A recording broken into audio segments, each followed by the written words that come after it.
بسم اللہ الرحمن الرحیم دا بلینک پیج آفیشیل میں آپ کو خوش آمدید کہتے ہیں۔ اگر آپ نئے ہیں اس چینل پر تو سبسکرائب ضرور کریے گا اور بیل آئیکن کو پریس کرنا نہ بھولیے گا۔ مترو، شنگھائی کوآپریشن آرگنائزیشن کا جو فارن منسٹرز کا اجلاس ہو رہا تھا گوا کے اندر، اس میں Chinese foreign minister, Pakistani foreign minister, Indian foreign minister, یہ سارے تو تھے، لیکن پاکستانی فارن منسٹر بلاول بھٹو زرداری صاحب نے یہ جو چائنیز فارن منسٹر تھے ان کو درخواست کی کہ آپ کشمیر کے مدعے پہ زیادہ ایکٹیو رول پلے کریں۔ کشمیر کا ایشو ریزالو کرنے کے حوالے سے آپ ایک بڑی فورس ہیں، پیس میکر کا رول دنیا میں پلے کر رہے ہیں، مڈل ایسٹ کے اندر بھی آپ نے پیس میکر کا رول پلے کیا، تو یہاں بھی ہمارے ریجن میں بھی کریں تاکہ یہ ریجن جو ہے تنازعات بھلا کے، ڈسپیوٹس بھلا کے اور ایک نئی شروعات کرے اور ایک نیا پیس اور پروگریس اس ریجن کے اندر شروع ہو سکے۔ اب اس پہ انڈیا کے اندر کل میں نے آپ کو بتایا مرچی لگی تھی اور جے شنکر صاحب نے خوب کوسا، برا بھلا کہا پاکستانی فارن منسٹر کو اس حرکت پہ،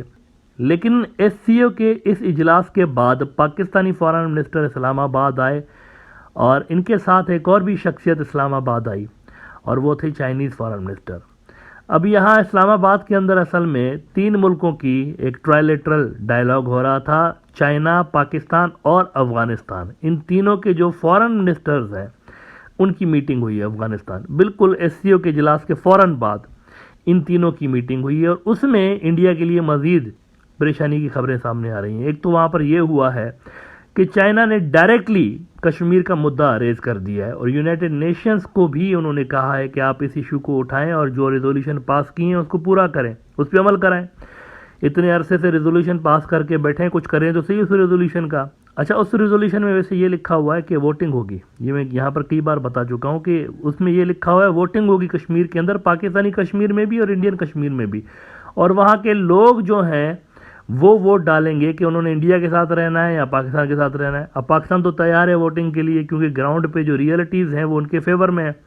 لیکن انڈیا ابھی تک تیار نہیں ہے ووٹنگ کے لیے۔ بلکہ ووٹنگ کے لیے کیا تیار ہونا، انڈیا تو اب ان کمٹمنٹ سے ہی پھر گیا ہے جو کہ اوور دا ڈیکیڈز وہ یونائٹڈ نیشنز کے اندر اور عالمی برادری سے کرتا رہا ہے۔ چائنیز فارن منسٹر نے اس پہ جو بیانات دیے نا، اس پہ میں انڈین میڈیا کو دیکھ رہا تھا، بڑا غصہ ہے انڈین میڈیا میں، اور سب سے زیادہ غصہ مجھے انڈیا کی نیوز آؤٹ لیٹ زوم کے اندر نظر آیا، اور ان کی یہ رپورٹنگ دیکھ کر اندازہ ہو رہا ہے کہ انڈیا میں بڑا ایک غم و غصہ پایا جاتا ہے، چائنا کی جانب سے کشمیر ایشو ریز کرنے پہ غم و غصہ پایا جاتا ہے۔ زوم والے لکھتے ہیں کہ China spewed venom against India as soon as it reached Pakistan, said such a thing about Kashmir issue that blood will boil، آپ کا خون کھول اٹھے گا، اگر آپ بھارت ماما کے سپوت ہیں تو آپ کا خون کھول اٹھے گا، ایسی باتیں چائنیز نے وہاں پاکستان کے اندر کہی ہیں کشمیر کے حوالے سے۔ اور وہ کہہ رہے ہیں کہ the two sides issued a joint statement, یعنی پاکستانی اور انہوں نے چائنیز نے جوائنٹ اسٹیٹمنٹ ایشو کیے at the end of the 4th phase of the Pakistan China strategic dialogue in Islamabad. According to the statement, China reiterates that the Kashmir dispute between India and Pakistan should be properly and peacefully resolved in accordance with the Charter of the United Nations, relevant resolutions of the Security Council and bilateral agreement۔ اچھا، یہاں پر یہ جو کہہ رہے ہوتے ہیں نا India کے اندر کہ چائنا تو تھرڈ پارٹی ہے، تو ان کا کیا جاتا ہے، وہ کیوں اس میں آ رہے ہیں؟ دیکھیں، تھرڈ پارٹی کا پہلی بات تو یہ ہے کہ راستہ کھولا مودی صاحب نے، بی جے پی RSS والوں نے۔ اگر وہ بائلیٹرل ٹاکس کر رہے ہوتے پاکستان کے ساتھ تو تھرڈ پارٹی کے آنے کی چانس کم ہوتی، لیکن آپ نے چونکہ مذاکرات ہی بند کر دیے، ڈائلاگس ہی بند کر دیے، تو پھر وہ جو تیسرا دروازہ ہے، دروازہ ہمیشہ کھلا ہوا ہوتا ہے، سارے دروازے بند نہیں ہوتے، ایک بند کریں گے 10 اور دروازے کھل جائیں گے، تو اس کی نیڈ پھر فیل کی گئی اور چائنا اس معاملے میں آیا ہے۔ بلکہ میں آپ کو یہ بتاؤں کہ ان کے سٹیکس ہائی ہیں اب کشمیر کے اندر، کشمیر یوں سمجھیں کہ ان کے اپنا اسٹریٹجک مدعا بن گیا ہے چائنیز کا، سی پیک کی وجہ سے۔ اور سی پیک کے ہی حوالے سے ایک بری خبر انڈیا کے لیے یہ آ رہی ہے کہ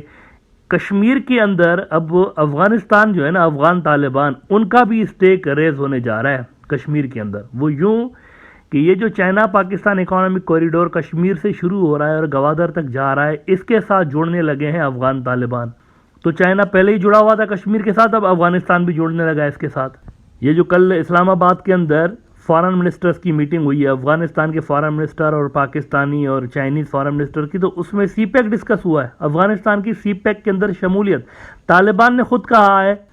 چائنا کو کہ ہمیں آپ سی پیک میں شامل کریں۔ NDTV خبر لگا رہا ہے ایٹ اسلام آباد میٹنگ اے کی agreement between China Taliban, China, Russia and Iran are among a handful of countries that maintain warm ties with the Taliban. اور اس میں وہ کہہ رہے ہیں کہ the Taliban agreed with China and Pakistan to extend the Belt and Road Initiative to Afghanistan, potentially drawing in billions of dollars to fund infrastructure projects in the sanctions hit country. یعنی کشمیر کے ساتھ افغان طالبان کے interest ویسے ہی جڑنے والے ہیں جیسے China کے انٹرسٹ کشمیر کے ساتھ جڑ چکے ہیں. کشمیر اب یوں سمجھے کہ صرف پاکستان کا مدعا نہیں رہا. کشمیر تنازعہ حل کرنا چائنا کے لیے ضروری ہو چکا ہے. اس کی بہت ساری انویسٹمنٹ جو ہے وہ اور ٹریڈ اور انرجی کی کنیکٹیوٹی اسٹیک پر ہے اگر کشمیر کا ایشو ریزالو نہیں ہوتا تو. اور اس کے ساتھ ساتھ افغان طالبان کا بھی اب یہ مدعا بننے جا رہا ہے. اور اس کے ساتھ ساتھ یہ بھی خبریں آ رہی ہیں کہ جو ایران ہے وہ بھی سی پیک کو یوز کرنے میں انٹرسٹ رکھتا ہے اور ایران اپنا آئل اور ٹریڈ جو ہے وہ پاکستانی راستوں کے ذریعے چائنا کے ساتھ کرنے والا ہے اور اس حوالے سے کچھ بات چیت بھی چل رہی ہے. تو ریجن کے اور مختلف ملک بھی ایسے آنے والے ہیں جن کا انٹرسٹ کشمیر کے ساتھ جوڑنے جا رہا ہے, پاکستانی کشمیر کے ساتھ. تو انڈیا وہ جو ایک وہاں پر ہندوتوا کے بھکت بڑکے مارتے رہتے ہیں کہ قبضہ کر لیں گے پاکستانی کشمیر پر, تو اگر آپ قبضہ کریں گے کشمیر کے اوپر, پاکستانی کشمیر پہ, تو بنیادی طور پر آپ ان تمام ملکوں کے انٹرسٹ کے اوپر قبضہ کرنے کی کوشش کریں گے جو کہ یہ ملک ہونے نہیں دیں گے ریجن کے. الٹا یہ اب آپ کے اوپر دباؤ ڈالیں گے کہ آپ کشمیر کی ریزولوشن کے حوالے سے دیکھیں نا, چائنا کا اسٹیٹمنٹ آ گیا نا, یونائٹڈ نیشنز کو کہہ رہا ہے, انڈیا کو نہیں کہہ رہا ہے, یونائٹڈ نیشنز کو کہہ رہا ہے کہ آپ اب افیکٹو رول پلے کریں. اور سیکیورٹی کونسل میں تو یہ خود بیٹھے ہوئے ہوتے ہیں چائنیز, اور چائنیز کا مطلب چائنیز نہیں ہوتا, رشینز بھی ہوتا ہے, کیونکہ گلوبل اسکیل پر دونوں کے جو اسٹریٹجک آبجیکٹیوز ہیں وہ بالکل ایک ہیں. آپ نے دیکھا کہ مڈل ایسٹ سے لے کر افریقہ اور یورپ سے لے کر سینٹرل ایشیا تک دونوں کی ایک ہی جیسی پالیسی, اور ساؤتھ ایشیا میں بھی ایک ہی پالیسی ہے دونوں کی. تو یہاں پر میرے خیال سے انڈیا نے اپنی غلط پالیسیز کی وجہ سے, اور آئی شوڈ سے مودی صاحب اور ہندوتوا والوں نے اپنی غلط پالیسیز کی وجہ سے کشمیر کاز کو ایک نئی زندگی دے دی ہوئی ہے, نئی جان کشمیر کاز کے اندر انہوں نے ڈالی ہوئی ہے. پہلے یہ پاکستانی ایشو سمجھا جاتا تھا, بائیلیٹرل ایشو, لیکن اب یہ عالمی ایشو بنتا جا رہا ہے اور چائنا اس میں کودا ہوا ہے. چائنیز نے کیٹاگوریکلی کہا ہوا ہے کہ جو یونائٹڈ نیشنز کی ریزولوشنز میں لکھا ہوا ہے اس کا حل ویسے ہی نکلے گا. یہ ذرا آپ انڈیا کے ایک بڑے news outlet India T V کو دیکھ لیں, چائنا کا کیا اسٹانس بن گیا ہے کشمیر کے حوالے سے وہ ذرا دیکھیے. کہتے ہیں Pakistan again rakes up Kashmir rhetoric in presence of Chinese foreign minister, says issue will be resolved as per UN. Pakistan-China strategic dialogue, China once again has poked its nose into the Kashmir issue and said